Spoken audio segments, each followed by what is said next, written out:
Grand slam for Masters.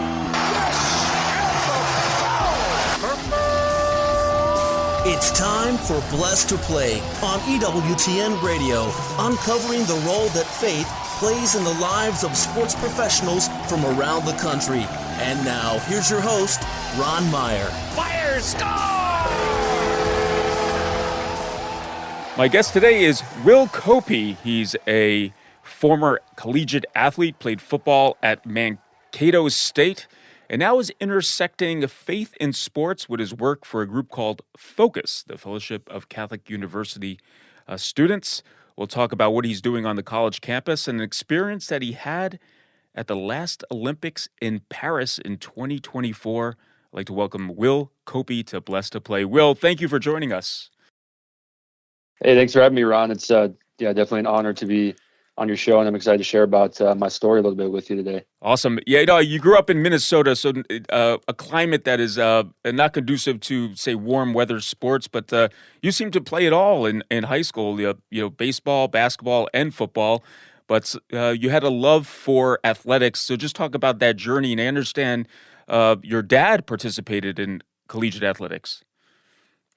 Correct. Yeah. So my dad ended up playing baseball at Minnesota State Mankato, where I ended up going. And yeah, from a young age, sports was kind of all I knew, right? I was going from one season to the next, from football in the fall, basketball in the winter, baseball in the spring.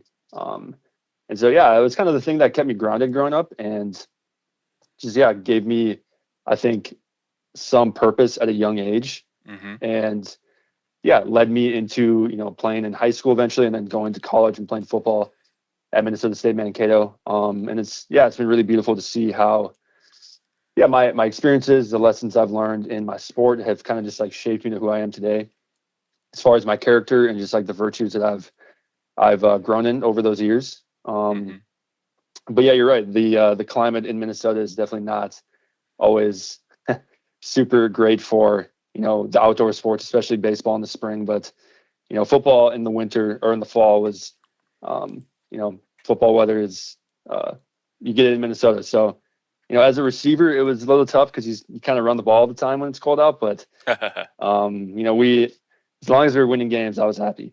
So your dad playing a competitive sport in college, did he kind of pass along that competitive nature, that spirit to you as you went along and competed as a young man? Yeah, I think he did in a lot of ways. He was very big on just, making sure we were always staying active and competing. And so kind of backstory, my dad's side is a big baseball family. Mm-hmm. My grandpa actually got drafted to I don't know if they were the San Francisco Giants yet back when he was younger, but either the San Francisco or the New York Giants baseball team when he was, I think, 18. And so, baseball has, very much been in our background. And I kind of always figured that like I would go play college baseball just because, it runs in the family a little bit. But I think football was just kind of the path that, I was led on. And I think I had some more success in that area. But my dad was always very supportive of our athletics growing up, doing coaching for baseball for me. And he was always, very willing to help in whatever we needed, whether that be like, even my recruiting process in high school, bringing me to camps, in other states and just, really giving me like resources to kind of take the next step into playing in college. Blessed to Play, Ron Meyer. We're chatting today with Will Koppi, a former collegiate football player, now working for a group called Focus. And I'm going to go out on a limb here. I'm going to say that you were a Minnesota Viking fan. And if so, who was your player that you looked up to during your high school years? So it's funny you mentioned that. I'm actually a Green Bay Packer fan. Kind of a weird story. I don't really have any ties to Wisconsin, but I think for some reason, like my dad never liked the Vikings growing up. And like as a young kid, I'm like, okay, I want to be like dad. And so I was like, okay, if I don't like the Vikings, I got to pick a team. And so I just kind of chose the Packers because I wanted to be rebellious. But my favorite player growing up, I actually chose his number in my sophomore year, was Jordy Nelson from the Packers. Mm-hmm. So he was a receiver I looked up to. I used to love watching him and Rodgers connect. So definitely Jordy Nelson was my guy. So talk about this this football career, if you will. So you played in high school, then you went to Mankato, as you mentioned. That transition going from high school to the collegiate level. Just talk about your experience. Yeah, definitely a very humbling experience, I would say. Coming from a town of 10,000 people.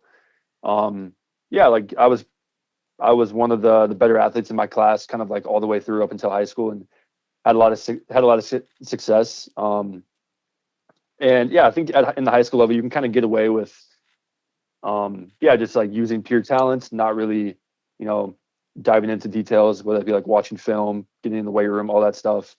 And so I think I got to college and I was like, oh my gosh, like I'm not the best player here anymore. Like I am a freshman, and we got guys who are fifth year seniors who are, yeah, way better than me. And so I think coming into college, it was definitely a really big check on my humility. Mm-hmm.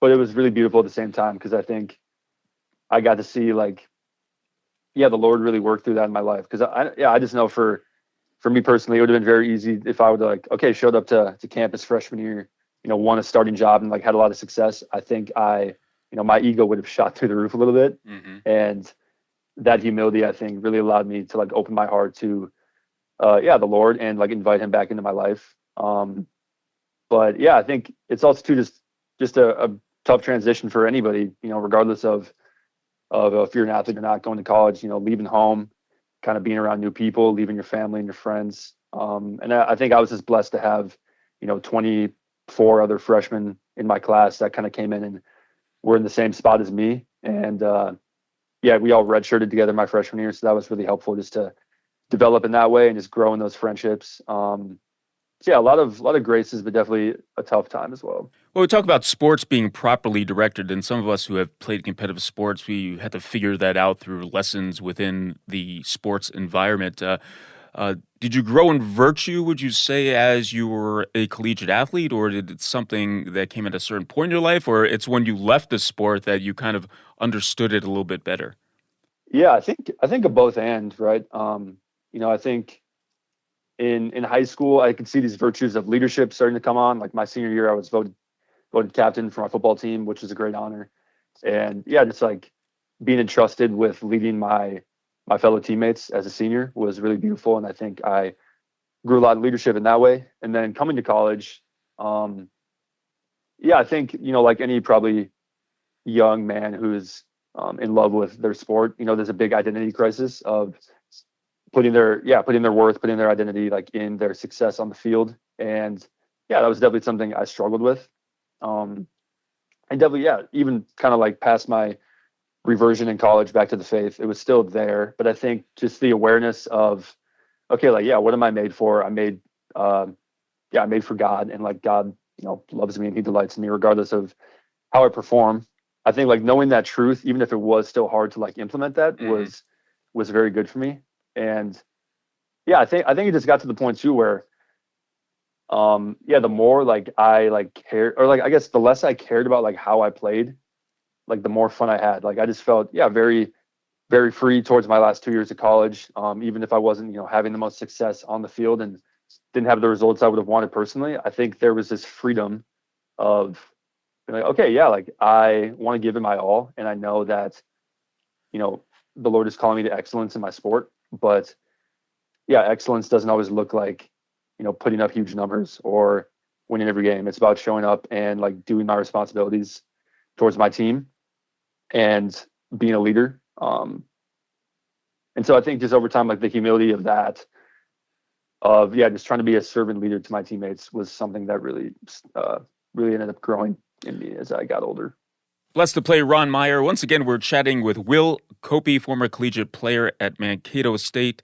And Will, part of the team concept or spending so much time with your other teammates, that sense of camaraderie, did you miss that when you left the game? And I know a lot of athletes who played collegiate sports and even pro sports, that element when it's missing is a void. Yeah, for sure. I think the time period after I got done playing. So I guess like I finished my last season in the fall, and then I was still at school in the spring. And so like I was around the team a little bit, but I wasn't in the locker room. And yeah, it was very weird because I was still living with three of my teammates who were on the team still, and they were playing another season, and I was off the team. And I think just like having that kind of like that built-in brotherhood was just something I was so used to my whole life of, yeah, I have these friends, but like they, in some ways, like they were kind of given to me because like, yeah, we just were on the same team, and we kind of just, yeah, we associate together. And I think it was definitely a challenge and still continues to be, pursuing like friendship with someone who's not, who I'm not around like all the time, like on my football team.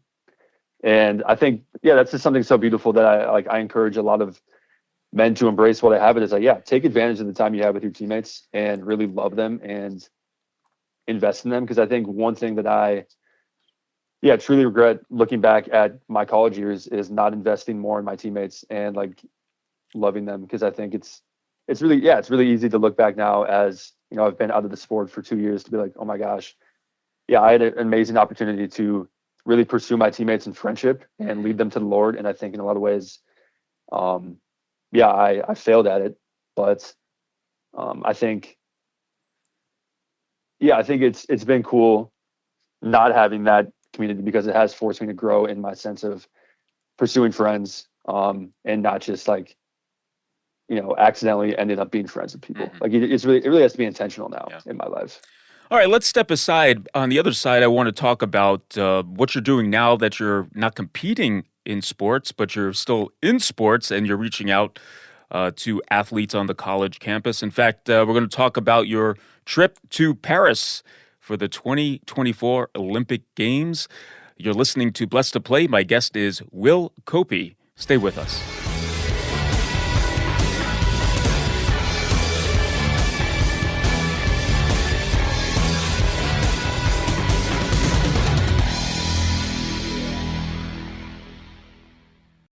St. Augustine gives us tremendous insight as to why we should pray.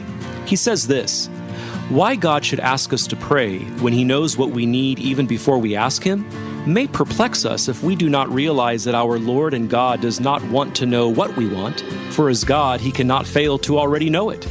But rather He wants us to exercise our desire through our prayers so that we may be able to receive what He is preparing to give us. Hi, this is Cy Kellett from Catholic Answers Live. This is Jerry Usher from Take Two with Jerry and Debbie. This is Colleen Kelly Mast. This is Dr. David Anders. The most trusted Catholic voices are on EWTN Radio.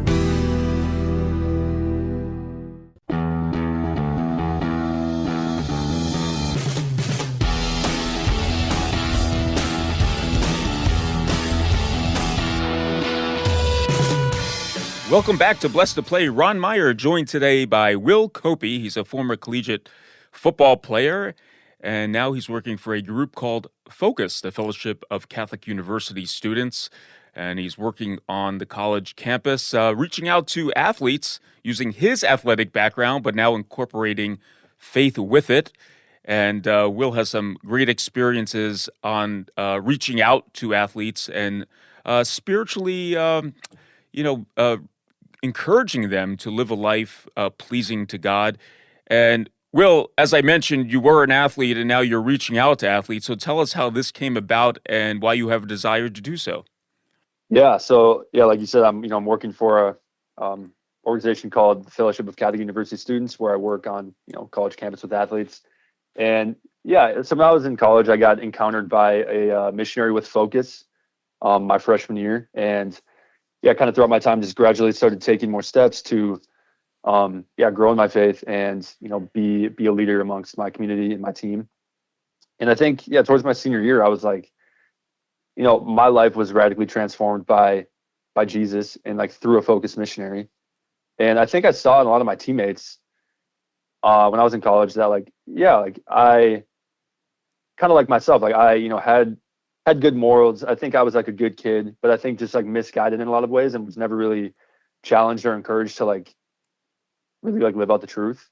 And I think that desire sprung in my heart to be like, okay, like I want to give back and serve in a way like where I was served in college, because I know there's so many young men out there who, not even to their own fault, but are very misguided by the culture.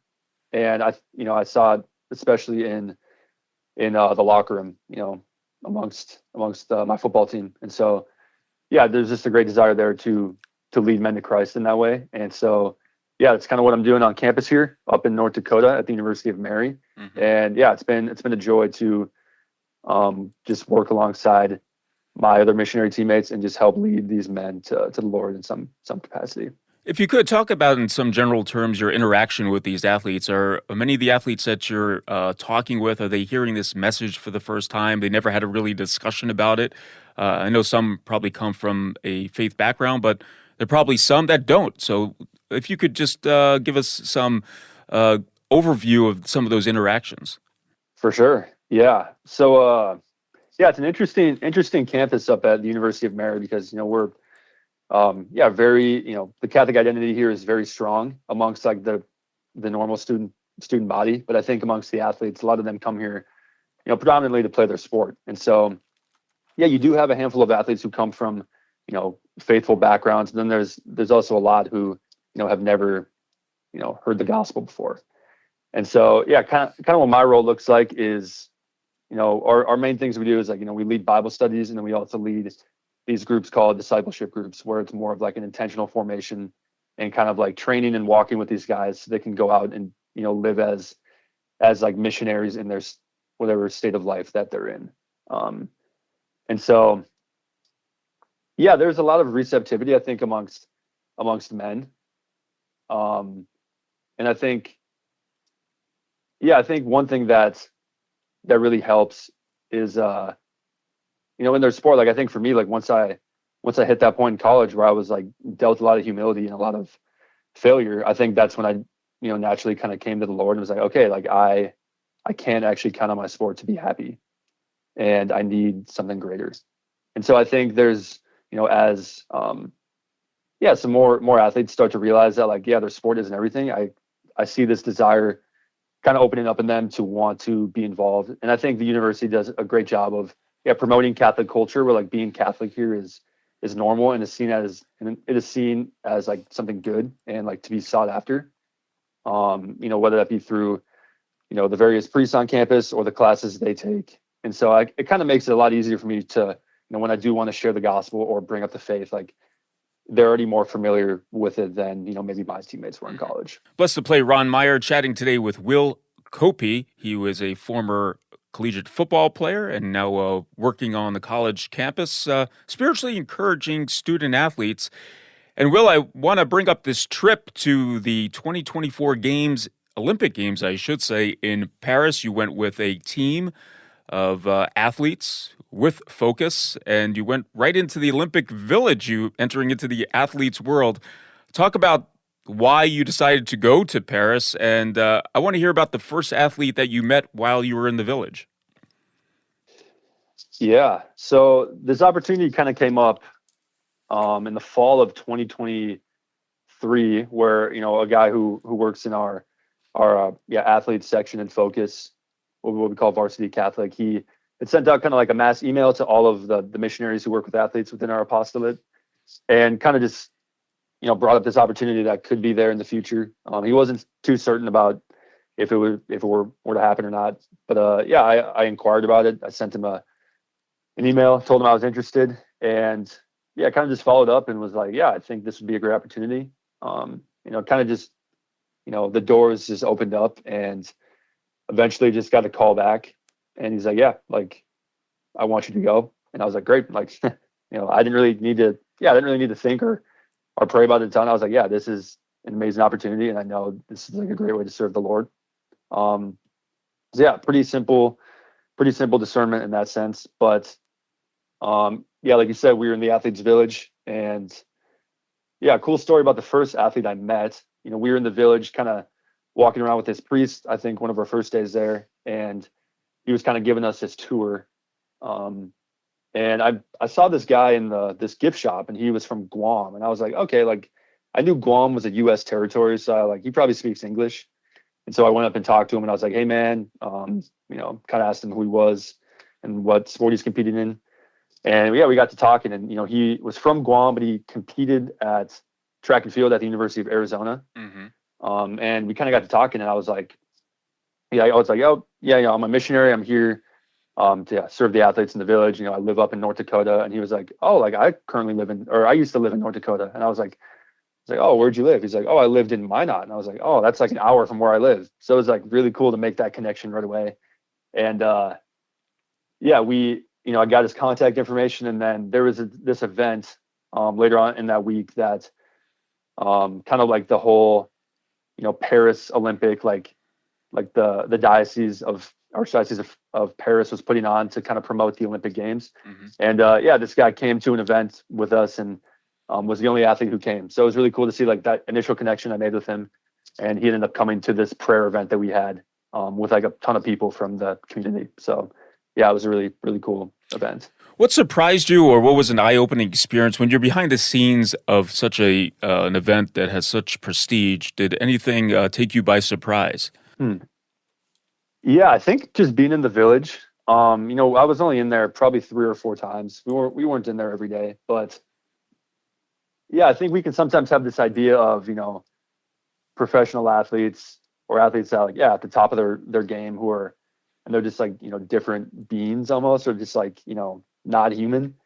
Just like see like, oh my gosh, like these people are very normal, and like it was very easy to talk to a lot of them. Like people, I'd say generally people were pretty open to just like talking to us. And I think me and my team, we all were former athletes, so in some ways we kind of blended in. Like a lot of people didn't really bat an eye about like why we were in there.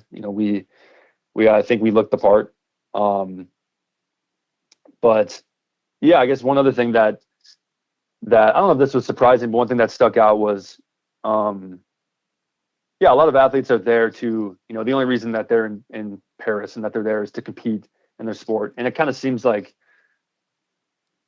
anything else like that is going to distract them from competing at their highest level, like they kind of want nothing to do with. Mm-hmm. And so I did see a little bit of pushback, like when we would try to talk about the faith in some ways, that people were, there were some people that weren't very receptive, because I think like in their minds, maybe we were a distraction to their competition. Mm-hmm. And so I think there's just a lot of that where, their main goal was to compete at a high level, and anything that was in their way kind of maybe seemed like, was not worth their time. Blessed to play Ron Meyer once again. We're chatting with Will Koppi. He's a former collegiate football player, now working for a group called Focus. And Will, we have a few minutes remaining, but obviously you have interacted with a number of athletes. What would be your basic encouragement or guidance for young athletes who are perhaps going now to the collegiate level and going to enter into that domain about living a life that's faithful? Yeah, I would say a big thing is humility. I know in my story, humility has like been an overarching theme of my journey to the Lord. And I think that, I think we kind of get this misconception of humility sometimes of, okay, humility means that I'm, need to acknowledge like that I'm not good at anything, or like think less of myself. But no, to look at humility in the sense of like, who am I like in the eyes of God, like nothing more and nothing less. And so I think like, humility entails like leadership and service. And that was one thing that I think tried to implement in my college days. And looking back now, still like, probably could have done a better job, but be like, okay, like I've been entrusted with this great responsibility on my team. And the humble thing to do is to like embrace that and to serve my teammates. And I think another point is just to recognize that your sport, if ordered properly, is like a great avenue to the Lord. So like to know that like, every suffering that like I'm going through, whether that be in practice, in the weight room, all the little things you got to do, especially once you get to college, it becomes like a full-time job, that the Lord is going to use everything. And that like, if you're actually intentional about the way you, go about your business and your sport, like you will grow in virtue, and it will prepare you for the rest of your life. So I think I've noticed a lot of ways that I didn't even realize that I think I was growing in virtue, but now I look back and I'm like, oh my gosh, like, there's the situations that I've been prepared for, especially like in the spiritual life. I think, with perseverance and, resiliency, that I think sport naturally kind of implements in you, that, I've noticed that have just, that is been a huge game changer for me. Yeah. And when we talk about virtue, we talk about that habit of doing good. And I think for an athlete who's going to perform well, they have to be disciplined in their sport, whether it be through practice, nutrition, all sorts of things to get the best out of them. That requires a sense of discipline. And also, when we talk about virtue, that also requires a sense of discipline as well. In our remaining moments here, tell us what your favorite prayer is and what's your go-to prayer in time of need. Ooh, it's a great question. I don't know if this is my go-to, but I think the first one that kind of comes to my head, maybe it's a little cliche, but I do love Psalm 23. Pretty standard. A lot of people know Psalm 23, but yeah, I definitely feel, when I pray that prayer, and I read through that in the scriptures, that there's a sense of peace that it gives me, in the sense of knowing that, okay, my life is, I'm not in control, the Lord is guiding me, and I can just kind of let go, and I can let the Lord lead me in whatever direction he wants me to, as long as I allow him and just cooperate with his grace. Yeah. And so, I think I got to go with Psalm 23. Awesome. Well, very good. Will Koppi has been our guest, doing some great work there on the college campus, University of Mary, former collegiate football player, bridging the gap between faith and sports. Will, thank you so much for the time. All the best with your current work on the college campus, and thank you for joining us right here on Blessed to Play. Yeah, thank you so much, Ron. I appreciate this opportunity to come on here. It was an honor, so thank you. Hey, Blessed to Play fans, check us out on the web at blessedtoplay.com. That's blessed, the number 2play.com. You can like us on Facebook. Hit us up on the platform X at Blessed to Play. For Will Koppi, I'm Ron Meyer. We'll catch you next time right here on Blessed to Play. You've been listening to Blessed to Play with host Ron Meyer on the EWTN Global Catholic Network. If you have a question or comment about today's show, feel free to email us at info@blessedtoplay.com. That's blessed, the number 2play.com. You can also connect with the show on the web at www.blessedtoplay.com. Again, that's blessed, the number 2play.com. Join us again next time for Blessed to Play on the EWTN Global Catholic Network.